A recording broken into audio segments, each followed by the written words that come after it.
So how are you at managing your money?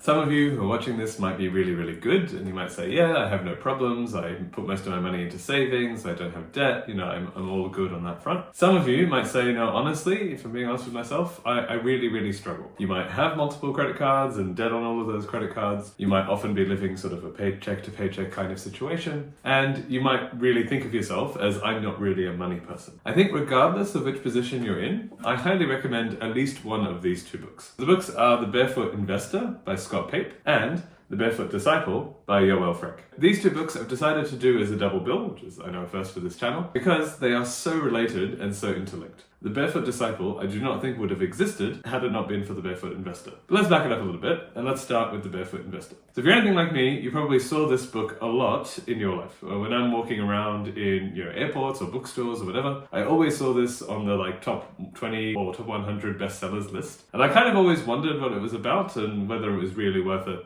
I was never really into get-rich-quick schemes, so it sounded like it might have been one of those things. So I didn't want to pick it up for that reason. But one day I had a spare Audible credit and I decided to give it a go because I saw it on their website and I really, really liked it. Basically what it is it's very practical financial advice from an Aussie that is targeted to Australians. He talks about superannuation, which is a specifically Australian thing. He talks about specific banks and specific superannuation companies and shares on the stock market that are available in Australia. So it's a very Australian take on how to manage your money well. And the number one sort of main goal of this book, and he sort of says it over and over again, is to achieve financial stability. He doesn't want you to be the wealthiest person on earth. He doesn't want you to be a mega millionaire or a billionaire or anything like that. He's just giving really practical advice of how can you live a life where you don't really need to worry about money. Removing that money concern and that money anxiety from a lot of people's lives. He talks about how to eliminate debt and the best ways to do it. There's sort of a best mathematical way and there's like a best psychological way. And so he pushes for the best psychological way because it doesn't really matter if you start the best mathematical one. If you don't finish it, you've not actually succeeded. Whereas the psychological one actually has a better chance of you actually achieving those goals. So he gives really a sort of frank, basic advice about managing debt, about managing superannuation, which is your retirement funds, about how to manage your spending and your savings, and how to not put like a strict budget on exactly what I'll be spending for everything, because he mentions he hates that, his wife hates that, but having some general principles and some general amounts of money that can safely go towards, spending, saving money for one person couple, to buy gifts for another, this kind of thing. And he tells a story he recommends going on a series of what he calls Barefoot Date Nights. It's a book sort of designed for couples, but I think if you're by yourself, he recommends either grabbing a friend or just doing it. But basically going and setting aside a time to actually make some of these changes in your life. So early on, he recommends setting up a couple of different bank accounts, one for saving, one for spending, one for emergencies, and this is a couple of different things. And he recommends you go in there, you set them up, you automatically redirect certain amounts of your income to certain accounts so that you're able to have a good system in place to manage your finances in something like this. He talks about your superannuation, how much money you should be contributing to your superannuation. I think he often talks about boost your super to 15%. In Australia, it used to be 10%, actually used to be less, and it's slowly been increasing. I think it's maxing out at 12.5% next year or the year after. And so his call to boost it to 15% is actually not that big a difference to your previous income at the moment, but the reason he suggests it is because of the amount of money it leaves you at retirement. Because superannuation money, it's money you put away now, and with the magic of compound interest, investing in stocks and shares and things, that money can really grow and grow and grow, and he wants you to be able to retire on a sort of comfortable amount of money so that you're not stressed or that you're not worried about money. So he talks about superannuation, he talks about bank accounts, he talks about savings accounts, he talks about investing, he loves shares, he also owns property, but he doesn't pitch property as the number one investment as maybe some other people might. He really does push shares, I think, as a bigger investment, and he gives his maths and reasoning for it and why property growth cannot be constant, and if you compare it to other countries in different places, it doesn't have the same sort of growth rate that Australia has, and that indicates that maybe there's a limiting factor somewhere. He talks about all these kinds of things. He teaches you about inflation. If you've heard that term being used but didn't really know what it meant, or you didn't really understand its implications for your future, he has a really good analogy where he sort of explains it and he teaches you about that. And he ends the book on a section about giving and legacy. What do you want your legacy to be? What do you want your future to be? How do you want other people to remember you when it comes to your finances and what you did with your money and whether you helped them or whether you're, tight-fisted, this kind of thing at the end. So overall, it was a really good book. I'm a person who likes sort of finances and stuff like that. So a lot of the advice I probably didn't need in the sense that I may have known them already, but it was nice to see it written down so plainly and so commonly for the average reader. One of the reasons I recommend you get this book, even if you are interested in finance or you're okay with that stuff already, is have a read of it and see if there's anyone in your life you might want to recommend it to. The nice thing about being an incredibly approachable book, it's sort of written with lots of stories and examples and slang and no formal English kind of thing, is that if there is someone in your life that you think could benefit from the book, you can recommend it really easily and you can just say, hey, why don't you have a read of this? We can chat about it together. We can go on those sort of barefoot date night kind of things and we can work through that ourselves as well. So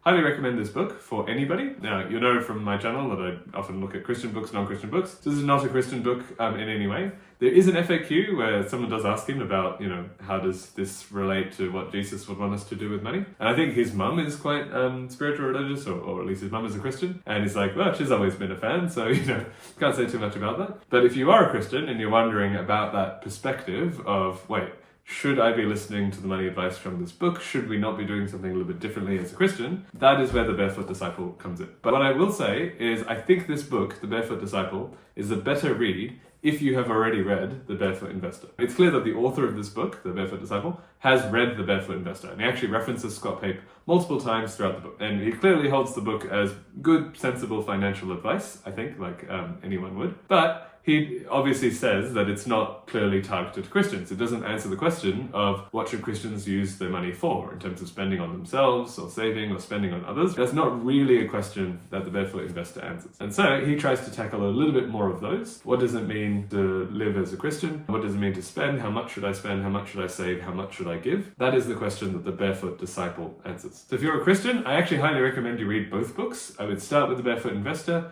get a good sense of it, make any changes you might want to make from there, and then move on to the Barefoot Disciple and ask yourself, okay, what is the best way I can do with this money, or what's the best thing I can do with this financially stable state if that was a problem that you were in, and work through that. So in this book, he goes through a couple of steps. Initially, he talks about spending and how much I should be spending and how much I should be saving. And he has a really interesting concept that I quite liked. It says, you should try in 1 year to live on the Australian minimum wage. Now, my main concern with that, or criticism of that, is surely that's actually just not possible in certain areas. The Australian minimum wage is an average across the entire country, and in some places rent will cost more than that, so surely you'd need a high number. But to be fair, his advice around that, if you actually cannot do the minimum wage, is pick another number, right? Pick the median wage. The whole idea with that chapter was separate out your spending from your income. Because what often happens is we often see a sort of lifestyle creep.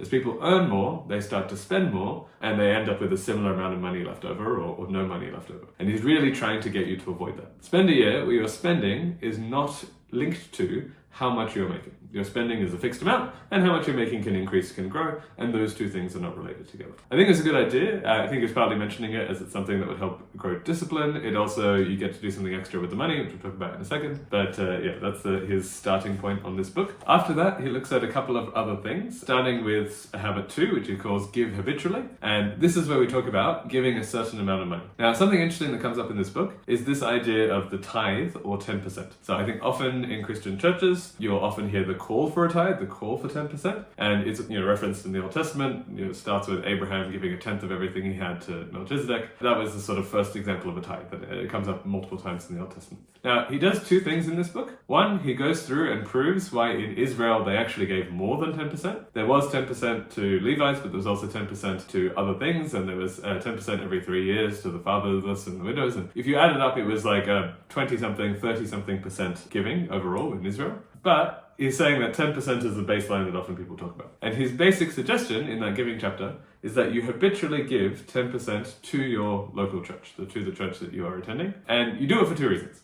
One, it helps you develop the habit of giving, right? That's one of the most important things there. If we do not give, we often end up being more frugal with our money. We consider ourselves as the ones who deserve this money, and we don't actually give as much as we should. And a point that he makes in the first chapter that I thought was really good is the money is not ours, right? I think if you're thinking about it from a non-Christian worldview, I own this money, I got this money, I should have this money. But from the Christian worldview, God gave us this money to look after. And if you look at the salary structure of a CEO who maybe owns a company. They get paid bonuses, anything they save goes into their pocket, that kind of thing. But if you look at the salary structure of a steward or someone who's just a manager looking after things, generally, in a manager's case, their salary is fixed, right? The amount they get to spend is fixed, whereas the amount the money makes, or whatever the money does, that can increase, and that is separate to that. And he sort of encourages the same idea, that habitual giving helps you realize and establish the money is not yours. You are a steward of the money, you're giving the money back to God. He also talks about giving money to other causes. So he recommends something called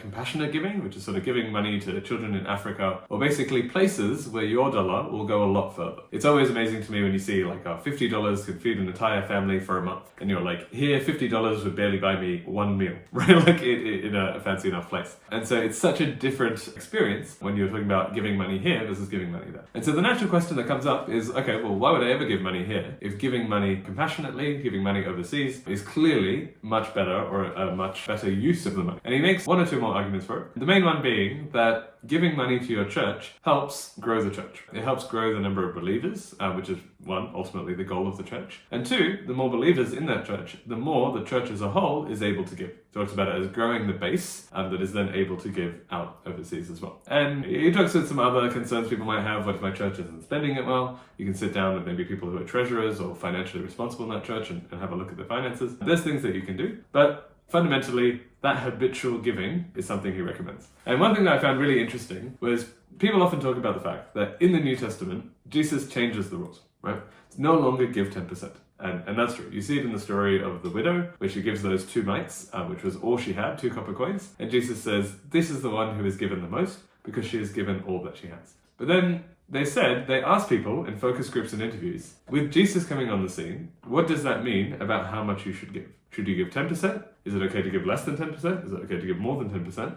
What do you think? And a surprising number of people said, yeah, well, Jesus is on the scene now. We don't have to follow those Old Testament rules anymore. We don't have to give 10%. So they were saying, oh, you could give less than 10%. But his point is, Jesus didn't lower the bar, right? Jesus raised the bar. It would be weird to go below the bar that Jesus has raised. And so that's why he recommends 10% as a minimum. And later we talk about it, more giving on top of that. But it's to help develop that habit of giving and to remind ourselves, Jesus has raised the bar, not lowered it, and it's helping us stick to that. The third habit is about spending missionally, and that is about making sure that the money that you use when you're spending, say you go to a cafe or you buy breakfast or lunch, can actually go towards better causes. Instead of buying from, I don't know, McDonald's or whatever, your breakfast, you could buy from a cafe where you know the local owner and you know the money will actually be helping. It's changing your spending habits in a way that benefits others as opposed to benefiting yourself. Similarly, habit 4 is called invest impactfully. Your money can make money. In the Barefoot Investor, we talk a lot about stocks and ways that your money can increase or grow over time. And he's saying, yes, your money can just go and make more money, but also investing allows it to do more things, right? If you lend out a loan to someone who's able to use that money to actually do some good, start a business that helps their family, then you have done more good than just also earning back whatever money that you lent. And so he suggests looking at using your money to invest and to help others in doing social good. And he mentions superannuation funds or causes that try to aim to do good giving is what to do with your money in the meantime. Investing it in things that actually create good causes. And then the last habit is called steward wisely. We talked about that idea of the steward early on in the book. One of the big ideas from that last habit that I really highly recommend is what he calls the love your neighbor as yourself principle. So Jesus talks about it. He talks about, love thy neighbor as yourself is one of the 2 main commandments of the Old Testament that he brings over to the New Testament. And he talks about applying that in a financial sense. What might that mean? Well, it might mean that if you want to splurge on an item for yourself, say you're getting yourself a new brand new phone, or you're going for a new sort of luxury item, new gaming console or something, then maybe it makes sense that if I'm following Jesus' advice of loving my neighbor as myself, that I also give an equal amount or a similar amount to a charitable cause to somebody else. Match my giving with my sort of splurge spending. And I really, really like this idea. I think it's often one of those things that we ask ourselves, how do I give? How do I live? What should I do in this sort of balance? And I think his general idea is, yes, you should reduce the amount that you're spending, but on those occasions where you do spend more than maybe you probably should, you go for a bit more luxury than maybe you probably need, it makes sense to give a similar amount to others so that I am helping others and keeping myself accountable for that. Because if suddenly the extra $1,000 you spend on the better phone, you also want to give an extra $1,000 to another charity. You have to ask yourself, do I really need that extra $1,000 on the phone? Or maybe I could go with the slightly lower amount. It's helping you realize that your money can be spent on multiple things, and it's keeping you accountable in your spending as well. So that's it for the Barefoot Disciple. As you can probably tell, it's more of a, how should I as a Christian live with money? If you think you're already good with money, you may be able to skip the Barefoot Investor and go straight to the Barefoot Disciple if you're a Christian that thinks you're already good with money. But in general, if you're a Christian and you're interested in learning more, I would recommend reading both. Neither one is a hard read. They're both broken up into steps and chapters. I think sort of copied each other in that regard. And they're both written in very informal ways. In one book, in the Barefoot Investor, he talks about the fact that he wasn't expecting the book to sell well, so he just wrote it as if he was writing to a friend. And in the Barefoot Disciple, he often comments about his year 10 English skills and apologizes for it. But honestly, I think it helps in both cases. You don't want finance to be explained in really complicated terms. You want finance to be explained simply. And I think both of these books do that really well. That's the end of the review. I highly recommend you read both the Barefoot Investor and the Barefoot Disciple if you're a Christian, and at the very least, the Barefoot Investor if you're not a Christian. I think it's a really good way to help you think a little bit more intentionally about how you manage your money. And I think it can only help in what you do in the future.